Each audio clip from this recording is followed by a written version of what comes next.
The following presentation was made possible by the Alltech Media Group, a Southern California multimedia company providing exponential branding and marketing services to all their clients. The Alltech Media Group understands the value of the 3W strategy, providing their clients proven, trackable results. Let us make it easy for you to grow your business. Visit alltechmedia.com.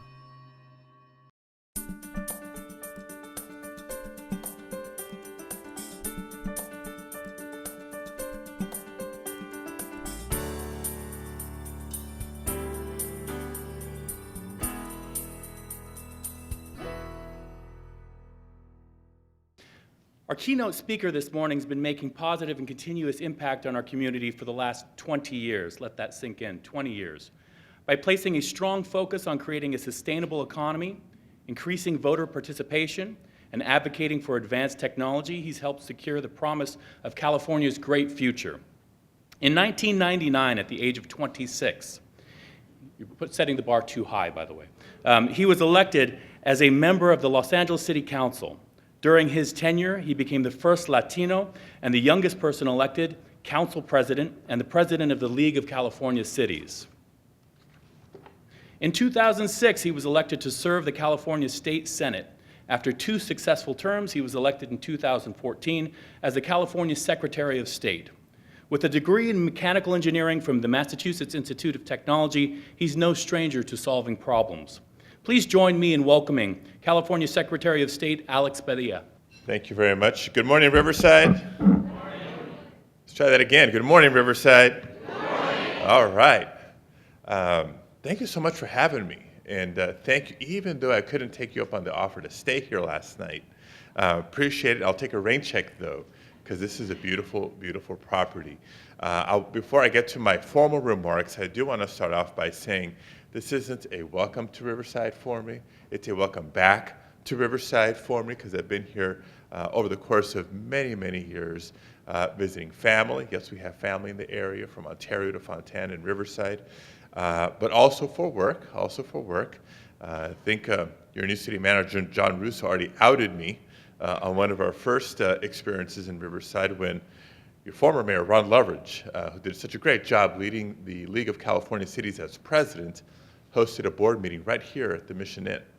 And on the one hand, yes, it led to a little after-hours entertainment. But on the other hand, it let me get to know John Russo. So something that probably the folks that vetted him for city manager did not come across is his style of ensuring that the budgets get passed. See, once upon a time when he was running for re-election in the city of Oakland, his campaign slogan was, "Vote for Russo and nobody gets hurt."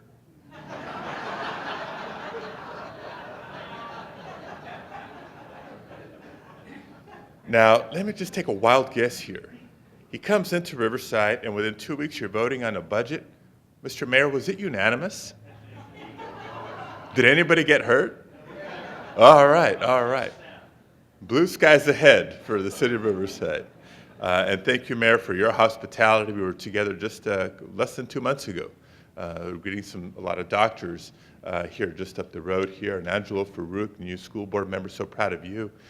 He was helpful as a friend and helpful during the course of my campaign for Secretary of State. And so, over the years, having been here as a city council member, as a state legislator, and you have a tremendous champion in both Senator Roth and Assembly Member Medina, so I want to take a moment to give them acknowledgement and my round of applause. Any of the projects or initiatives that you saw appear here on the PowerPoint or on the slide that have any sort of state partnership or investment, you can thank these gentlemen for that, doing a tremendous job for you as your voice in the state capitol. But this is my first opportunity to be before you, and it's as Secretary of State. And I'm kind of giddy about that because I've been on this statewide tour since the election, in part, thanking people for their support, in part, how can I help, but in part, educating people on what my office actually does. Because a lot of people think, Secretary of State, wait a minute, I thought that was John Kerry. So for starters, no, I did not just get back from China or Iran or Greece. I'm not negotiating peace in the Middle East. I got, the challenges at home are tough enough. But just a quick primer on the Secretary of State in the state of California. A lot of important functions, but what I call the big four, in no particular order, okay? So the most visible part is elections. We oversee elections and all things elections related, from what systems we can use to voter registration and everything in between. And I'll talk a little bit about that in a way that's important, I think, to the business community and to the community of the Inland Empire as a region. Another one that if you're familiar with the Secretary of State's office, odds are it's because of the business filings you're required to do, right? Whether you're just starting up and registering your business, or you're filing trademarks, or your LLC paperwork, limited partnerships, all those sorts of things is an important part of my office, and I'll spend a minute on that here in a second. For those of you who are politically active, whether it's because you support a candidate or a campaign, or you just want to follow the flow of money in politics, then you're no strangers to our website, which includes a website known as Cal Access.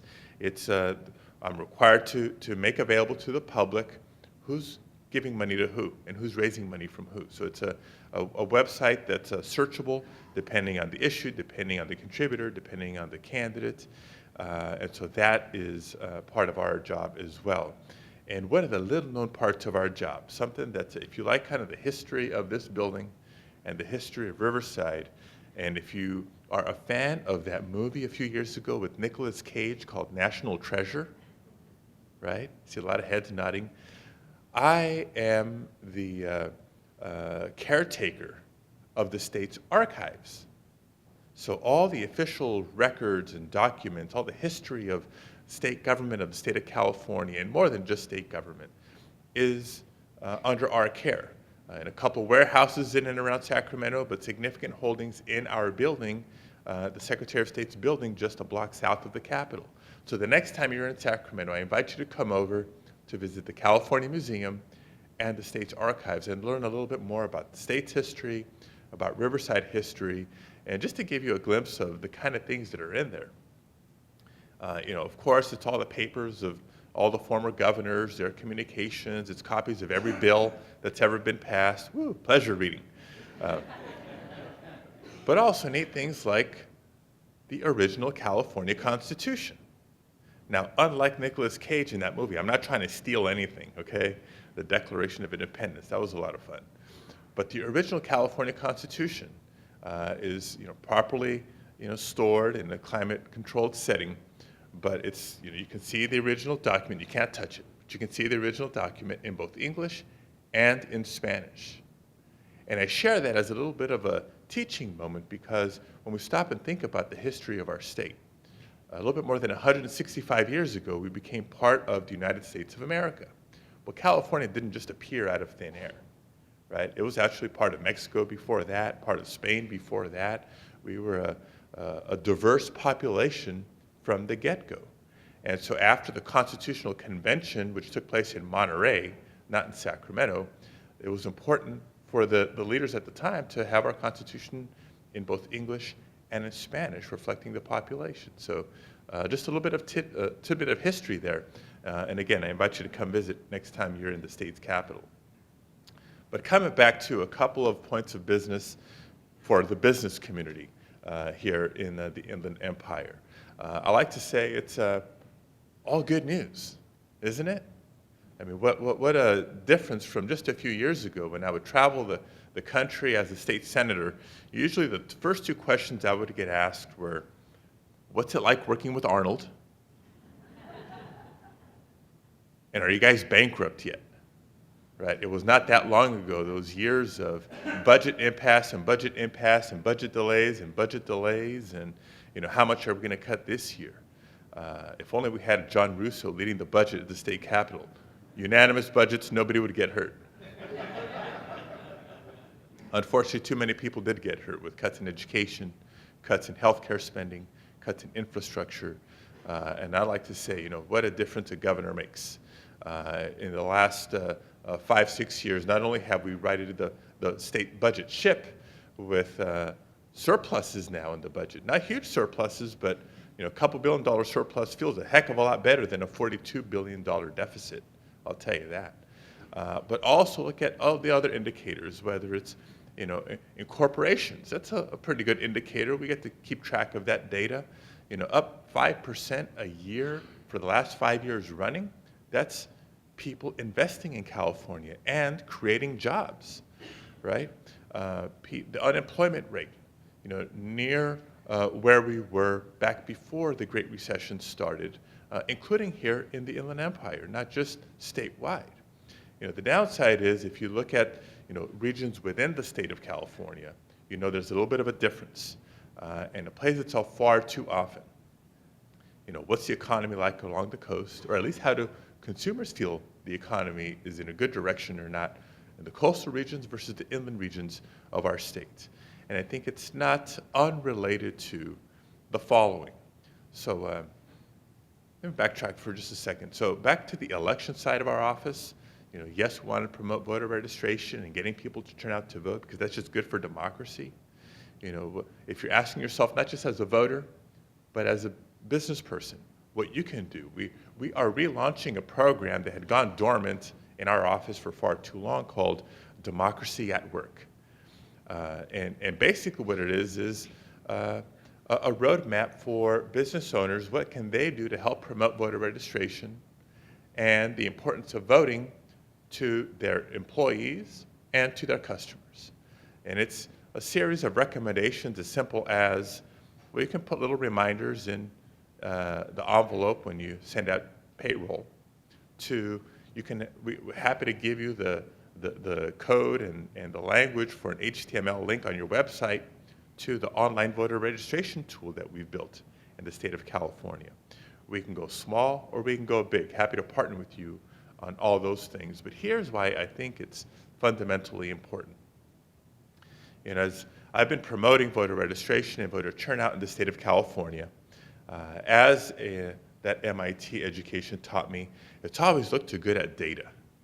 It's always looked too good at what are the numbers and how can that help inform some solutions here, some ideas that'll help improve the situation. And so envision with me here for a moment a couple of things. So I want to ask you to choose a map. You can choose the state of California map, or if you're more familiar just with Riverside County, choose the Riverside County map. And it's what I call the red dot exercise, right? Let's start putting up some red dots where, let's see. We have the underperforming schools. We have some school board members here. We know the schools that perform better. We know that the schools where they need help, right? So you put those red dots there. What does that map look like? All right, clear the map. Another issue brought up today, not just Dunkin' Donuts, but the ADA walk. I used to be part of the Leadership Council in Los Angeles. So let's put some red dots, all you healthcare folks in the room, where the higher rates of type 2 diabetes are versus where they're not. What does that map kind of look like? All right? And I know the economy has come a long way in the last few years, but we also know that Riverside and the Inland Empire is a little more economically volatile, right? When the economy's starting to turn for the worse, you're one of the first places that feels it. And when it's finally improving, you're one of the last places that feels it. So let's look at the areas of the county or of the state where unemployment is usually higher than the rest of the region or the state, where incomes are lower than the rest of the region or the state. You following me here? Now, final map, final exercise. I dare you to dare to guess where the lower voter registration rates are and the lower voter turnouts are. It's the same map, right? So I present that to you not just as Secretary of State encouraging voter registration and turnout as good for democracy. Yes, that's absolutely true. That's important. But every public policy challenge that we have as a city, as a county, as a state, and as a society is interlinked with whether or not people are participating or people are invited to participate. And so it's indicative of when and where we engage communities, good things happen. And this gathering here today is Exhibit A. It's my first time here at Good Morning Riverside, and it speaks volumes of the heart of this community, what we're doing to come together, the things that we're sharing, the issues that we're caring about, and how we're going to help each other, bottom line. And I invite you to continue to translate that, not just in your business investment, in your hiring, and how you treat your customers, but into our democracy as well. If we continue to do that, we do a couple of things.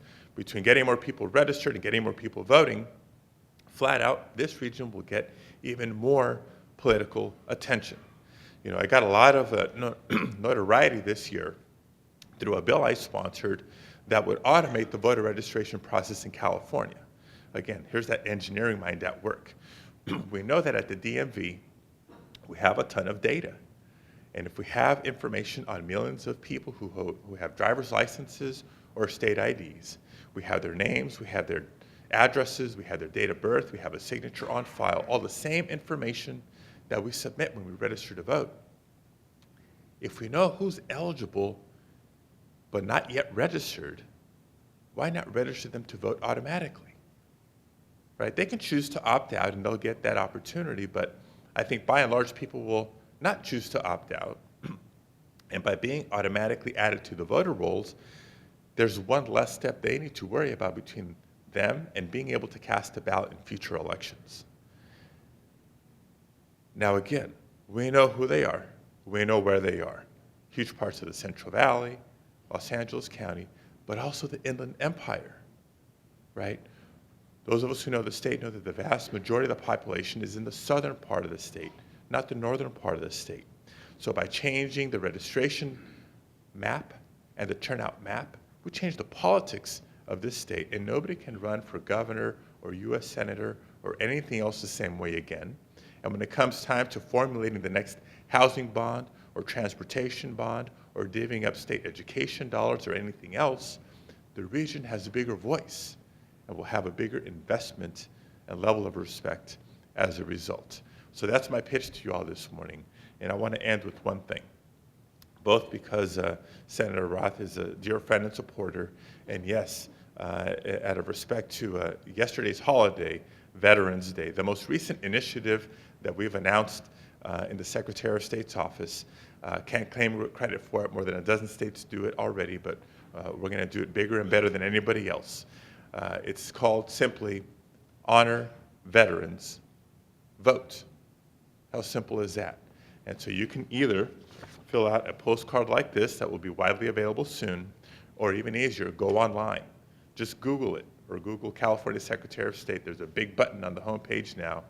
And in case you missed an election recently, or know somebody who has, or aren't quite convinced about candidates running for president next year, the least we can do to pay respect to active servicemen and women and anybody who has served on behalf of our country anywhere around the world in any branch of the military in the past, we can say, they were willing to pay the ultimate price for our democracy. The least I can do to respect their service is to pledge to vote in the next election. And so I'll dedicate my vote to Senator Roth or any other veteran of your choice, and in turn receive a little certificate or a lapel pin like this. So help me, Riverside. Let's honor veterans, and let's vote next year. Thank you so very much.